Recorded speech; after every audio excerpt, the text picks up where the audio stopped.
Vinod uncle ಇದ್ದಾರಲ್ಲ, SDM ಸದಸ್ಯರು, ಅವ್ರದ್ದು ಇವತ್ತು ಜನ್ಮದಿನ. ನೀವು ಎಲ್ಲರೂ ಸೇರಿ ವಿನೋದ್ ಅಂಕಲ್ಗೆ ಒಂದ್ಸರಿ ಹ್ಯಾಪಿ ಬರ್ಡೇ ಹೇಳಿ.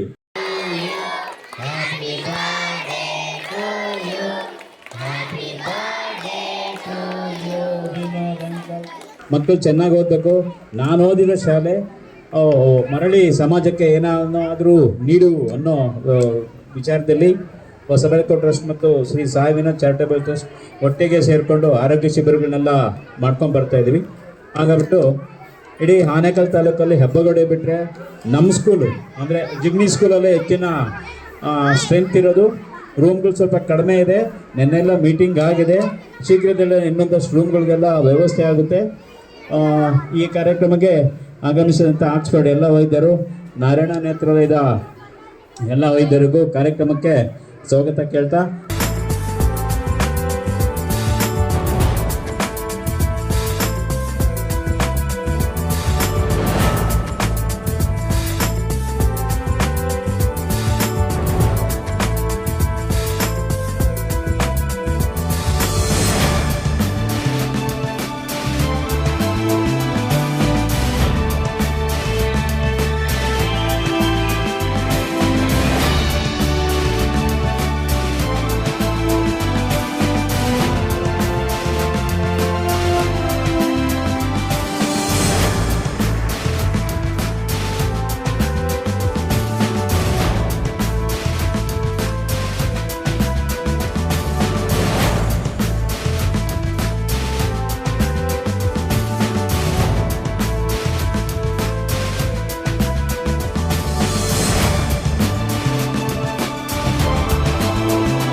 ಬಂಧುಗಳೇ, ಎಲ್ರಿಗೂ ನಮಸ್ಕಾರ.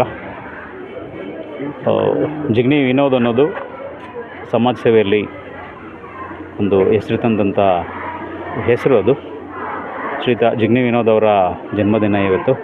ಅವರು ಕಾರ್ಯನಿಮಿತ್ತ ಮೈಸೂರಿಗೆ ಹೋಗಿರೋದ್ರಿಂದ ಅವರ ಹೆಸರಲ್ಲಿ ಅವರು ಈ ಶಾಲೆ ಏನು government model primary school Jigani ಶಾಲೆಯ SDMC ಅಧ್ಯಕ್ಷರು ಸುಮಾರು 10 ವರ್ಷದಿಂದ ಅವರ ಶ್ರಮದಿಂದ ಮತ್ತು ಟೀಚರ್ಸ್ ಏನು ಎಫಿಷಿಯನ್ಸಿ ಇದೆ ಅದರಿಂದ ಇವತ್ತು 582 ಮಕ್ಕಳಿದ್ದಾರೆ ಅಂತ ಹೇಳಲಿಕ್ಕೆ ಖುಷಿಯಾಗುತ್ತೆ. ಇಡೀ ಆನೇಕಲ್ ತಾಲೂಕಲ್ಲಿ 582 ಜನ ಮಕ್ಕಳಿರೋದು ಎರಡನೇ ಶಾಲೆ ಇದು, GHPS ಜಿಗ್ನಿ. ಹಾಗಾಗಿ ಅವರ ಜನ್ಮದಿನದ ಪ್ರಯುಕ್ತ ಪ್ರತಿ ವರ್ಷ ಸಾಮಾಜಿಕ ಕಾರ್ಯಕ್ರಮಗಳನ್ನು ಹಮ್ಮಿಕೊಂಡು ಬರ್ತಿದ್ದೇವೆ. ಹೋದ ವರ್ಷ ಕೂಡ ಮತ್ತು ಅದಕ್ಕಿಂತ ಹೋದ ವರ್ಷ ರಕ್ತದಾನ ಶಿಬಿರ, ಆರೋಗ್ಯ ಶಿಬಿರ, ಮತ್ತು ಬಾಬಾ ಸಾಹೇಬರ ಸ್ಟ್ಯಾಚ್ಯೂ ವಿತರಣೆ, ಬಾಬಾ ಸಾಹೇಬರಿಗೆ ಆನೇಕಲ್ಲಿರುವಂಥ ಬಾಬಾ ಸಾಹೇಬರ ಸ್ಟ್ಯಾಚ್ಯೂಗೆ ವಿಶೇಷ ಪೂಜೆ, ಕಾಲೇಜ್ ಮಕ್ಕಳಿಗೆ ವಿದ್ಯಾರ್ಥಿ ವೇತನ ಮತ್ತು ಬುಕ್ಸು, ಬಟ್ಟೆ, ಈ ಥರ ಕಾರ್ಯಕ್ರಮಗಳನ್ನ ಸುಮಾರು ನಾನು ಕಂಡಂತೆ ಒಂದು 7-8 ವರ್ಷದಿಂದ ಹಮ್ಮಿಕೊಂಡು ಬರ್ತಿದ್ದೇವೆ. ಸಾವಿರಾರು ಪುಸ್ತಕಗಳನ್ನು ಮಕ್ಕಳಿಗೆ ನೀಡಿದ್ದಾರೆ. ಈ ಆರೋಗ್ಯ ಶಿಬಿರವನ್ನು ನಾರಾಯಣ ನೇತ್ರಾಲಯದ ವೈದ್ಯರಿಂದ ನಾವು ಹಮ್ಮಿಕೊಂಡಿದ್ದು. ನಾರಾಯಣ ನೇತ್ರಾಲಯದ 6 ಜನ ವೈದ್ಯ ಸಿಬ್ಬಂದಿ ಬಂದಿದ್ದಾರೆ. ಅವರು ಯಾರ್ಯಾರ ಮಕ್ಕಳಿಗೆ ಇಲ್ಲಿ ದೃಷ್ಟಿ ಚೆಕಪ್ ಮಾಡಿ, ಯಾರ್ಯಾರಿಗೆ ಆಪ್ರೇಷನ್ ಇದೆ ಅಥವಾ ಫರ್ದರ್ ಚೆಕಪ್ ನೀಡಿದೆ ಅಂಥ ಮಕ್ಕಳನ್ನ ರೆಫರ್ ಮಾಡಿಕೊಂಡು ಅಲ್ಲಿ ಹೋದರೆ 100% ಫ್ರೀಯಾಗಿ ಮುಂದಿನ ಚಿಕಿತ್ಸೆ ವ್ಯವಸ್ಥೆ ಮಾಡ್ತಾರೆ. ಮತ್ತು ಜನರಲ್ ಚೆಕಪ್ ಏನಿದೆ ಅದು ಅವರು ವೈದ್ಯರಿಂದ ನಡೆಸಿದ್ದಾರೆ. ಯಾರಿಗಾದರೂ ಸಹ ಆಪ್ರೇಷನ್ನು ಅಥವಾ ಬೇರೆ ಫರ್ದರ್ ಮಂಡಿ ನೋವು ಮತ್ತು ಏನಾದರೂ ರಕ್ತಹೀನತೆ ಆ ರೀತಿ ಇದ್ದಂಥ ಮಕ್ಕಳನ್ನ ಇವರು ರೆಫರ್ ಮಾಡಿ ನಮಗೆ ಲಿಸ್ಟ್ ಕೊಡ್ತಾರೆ.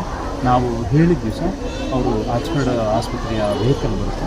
ಅವ್ರು ಇಲ್ಲಿಂದ ಬಂದಲ್ಲಿ 50 ಜನ ಸಿಕ್ಕಲಿ 60 ಜನ ಸಿಕ್ಕಲಿ ಅವ್ರನ್ನೆಲ್ಲವೂ ಕೂಡ ಇಲ್ಲಿಂದ ಕರ್ಕೊಂಡು ಹೋಗಿ ಆ ಆಸ್ಪತ್ರೆಯಲ್ಲಿ ಮಕ್ಕಳಿಗೆಲ್ಲ ವೇಗ ಕೊಟ್ಟು ಅವ್ರಿಗೇನು ಸ್ಕ್ಯಾನಿಂಗ್ ಬೇಕು ಅಥವಾ ಎಕ್ಸ್ರೇ ಬೇಕು ಅವೆಲ್ಲವೂ ಕೂಡ 100% ಉಚಿತವಾಗಿ ಮಾಡಿ ಇಲ್ಲೇ ಕರ್ಕೊಂಬಂದು ಬಿಡುವಂಥ ಒಂದು ವ್ಯವಸ್ಥೆ ಆಗ್ತಾಯಿದೆ. ಬಂದಿದ್ದೀನಿ ಇಲ್ಲಿ ನಮಗೆಲ್ಲ ಸ್ಪಂದಿಸಿದ್ದು ಶಾಲಾ ಮುಖ್ಯಸ್ಥರು ಎಲ್ಲರೂ ಕೂಡ ಸ್ಪಂದಿಸಿದ್ದಾರೆ. ಈ ಆರೋಗ್ಯ ಶಿಬಿರಗಳನ್ನು ಶ್ರೀ ಸಾಯಿ ವಿನೋದ್ ಚಾರಿಟೇಬಲ್ ಟ್ರಸ್ಟ್ ಮತ್ತು ಹೊಸ ಬೆಳಕು ಟ್ರಸ್ಟ್ ವತಿಯಿಂದ ಕತ್ತಲಿನಿಂದ ಬೆಳಕಿನೆಡೆಗೆ ಪಯಣ ಮತ್ತು ನೊಂದ ಸಮಾಜಕ್ಕೆ ಮರಳಿ ನೀಡುವ ಅನ್ನೋ ಒಂದು ಕಾನ್ಸೆಪ್ಟ್ ಇದರಲ್ಲಿ ಇವತ್ತು ಆಚರಿಸ್ಕೊಂಡು ಬರ್ತಿದ್ವಿ. ಈ 3 ದಿನದ ಬಾಳಲ್ಲಿ ಸಮಾಜಕ್ಕೆ ಏನಾದರೂ ಕೊಡುವ ಅನ್ನೋ ಪ್ರಯತ್ನದಲ್ಲಿ ಸಹೋದರ ವಿನೋದರು ನಮ್ಮ ಜೊತೆಯಲ್ಲಿದ್ದಾರೆ. ಈ ಶುಭ ದಿನದಂದು ಅವರಿಗೆ ದೇವರು ಇನ್ನೊಂದಷ್ಟು ಆಯುಷ್ಯ ಸಮಾಜಮುಖಿಯಾಗಿ ಸೇವೆ ಸಲ್ಲ ಇನ್ನೊಂದು ಶಕ್ತಿ ನೀಡಬೇಕು ಅಂತ ಇವತ್ತು ಎಲ್ಲ ಏನು 587 ಜನ ಮಕ್ಕಳಿದ್ದಾರೆ. ಎಲ್ಲರೂ ಕೂಡ ಸಿಹಿ ವ್ಯವಸ್ಥೆ ಮಾಡಿದ್ದಾರೆ. ಜೊತೆಯಲ್ಲಿ ನಮ್ಮ ಜೊತೆ ಸೇರಿದಂಥ ಎಲ್ಲ ಹಿಂದೆ ಬಂದಿದ್ದರಿಗೂ ಧನ್ಯವಾದ ಹೇಳುತ್ತಾ, ನೇತ್ರದಾನ ಮಹಾದಾನ ಮತ್ತು ತಮ್ಮ ಮನೆಗಳಲ್ಲಿ ಸಾವು ಸಂಭವಿಸಿದಾಗ ನೇತ್ರಗಳನ್ನು ಬೆಂಕಿಯಲ್ಲಿ ಸುಡಲು ಮಣ್ಣಲ್ಲಿ ಮಣ್ಣಾಗಿಸದೆ ದಾನ ಮಾಡಬೇಕು ಅಂತ ಈ ಮೂಲಕ ಮಾಧ್ಯಮಗಳ ಮುಖಾಂತರ ತಿಳಿಸಿಕೊಳ್ತೇನೆ. ಇವತ್ತು ಅವರ ಅನುಪಸ್ಥಿತಿಯಲ್ಲಿ ಅವರ ಶ್ರೀಮತಿ ರಾಧಾ ಮತ್ತು ಅವರ ಮಗ ಬಂದಿದ್ದಾರೆ. ಬಂದು ಅವರಿಗೂ ಕೂಡ ಆ ಕಾರ್ಯಕ್ರಮದಲ್ಲಿ ಭಾಗಿಯಾಗಿದ್ದಕ್ಕೆ ಧನ್ಯವಾದ ಹೇಳ್ತಾ, ಆಕ್ಸ್ಫರ್ಡ್ ಆಸ್ಪತ್ರೆಯ ವೈದ್ಯರು ಮತ್ತು ನಾರಾಯಣ ನೇತ್ರಾಲಯದ ವೈದ್ಯರಿಗೆ ನಾವು ಹೃತ್ಪೂರ್ವಕ ಧನ್ಯವಾದಗಳನ್ನು ಹೇಳ್ತೇವೆ. ಮುಖ್ಯವಾಗಿ ಸರ್, ನಿರಂತರವಾಗಿ ಆರೋಗ್ಯ ಶಿಬಿರಗಳು ಆಯೋಜನೆ ಮಾಡ್ಕೊಂಡು ಬರ್ತಾ ಇದ್ರು. ಇಲ್ಲಿ ವಿನೋದವರು ತಾವು ಏನು ಉದ್ದೇಶ ಏನು ಸರ್? ಉದ್ದೇಶ ಅಂತ ಏನೂ ಇಲ್ಲ. ಸಮಾಜ ನಮಗೇನೋ ಕೊಟ್ಟಿದೆ, ಸಮಾಜಕ್ಕೆ ನಾವು ಏನಾದರೂ ಕೊಡುವ. ಕೊರೋನಾದ ನಂತರ ದಿನಗಳು ಎಲ್ಲರೂ ಫ್ಯಾಮಿಲಿನಲ್ಲೂ ಕೂಡ ಹೊಡೆತ ಬಿದ್ದಿದೆ.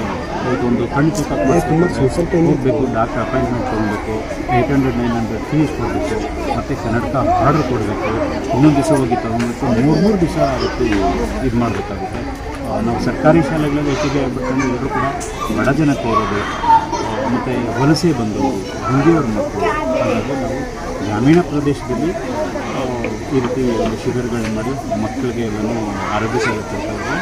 ಮನೆ ಒಂದು ಹೋದ ತಿಂಗಳ ಕೂಡ ಸಬ್ಮಂಗ್ಲ ಶಾಲೆ, ಗಡಿ ಭಾಗದಲ್ಲಿರುವಂಥ ಸಬ್ಮಂಗ್ಲ ಶಾಲೆಯಲ್ಲಿ ಒಂದು ಕ್ಯಾಂಪ್ ಮಾಡಿ ಎಲ್ಲ ಮಕ್ಕಳಿಗೂ ಕೂಡ ಒಂದು ಆರೋಗ್ಯ ಶಿಬಿರದಲ್ಲಿ ಕನ್ನಡಕ, ಔಷಧಿ ಎಲ್ಲನೂ ಕೂಡ ವ್ಯವಸ್ಥೆ ಮಾಡಿ ಮತ್ತು ಗೈನಕಾಲಜಿ ಎಕ್ಸ್ಪರ್ಟ್ ಡಾಕ್ಟರ್ಸಿಂದ ಏನು ಋತುಮತಿಗಳನ್ನು ಹೆಣ್ಣು ಮಕ್ಕಳು ಅವನ್ನೆಲ್ಲ ಒಂದು ಕಡೆ ಸೇರಿಸಿ ಆ ಮಕ್ಕಳಿಗೆ ಅವರು ಆ ದಿನಗಳನ್ನು ಹೇಗೆ ಸ್ವಚ್ಛತೆ ಕಾಪಾಡ್ಕೊಳ್ಬೇಕು ಮತ್ತು ಅವರು ಹೇಗೆ ತಂದೆ ತಾಯಿಗಳಾಗ ಆ ದಿನಗಳನ್ನು ಅವರು ಮೇಂಟೈನ್ ಮಾಡಬೇಕು ಮತ್ತು ಸಡನ್ನಾಗಿ ಅವ್ರಿಗೆ ಇದಾದಾಗ ಹೇಗೆ ಇದು ಮಾಡಬೇಕು ಅನ್ನೋದನ್ನು ಪ್ರತಿಯೊಂದನ್ನು ಕೂಡ ಲೇಡಿ ಗೈನಕಾಲಜಿಸ್ಟರ್ಸ್ ಅವರಿಗೆಲ್ಲ ಇದು ಮಾಡ್ತಿದ್ವಿ. ಹೀಗೆ ಸಮಾಜಮುಖಿಯಾಗಿ ಅಗತ್ಯವಿರುವಂಥ ಸೇವೆಗಳನ್ನು ಕೊಡಿಸ್ಕೊಂಡು ಬರ್ತೀವಿ.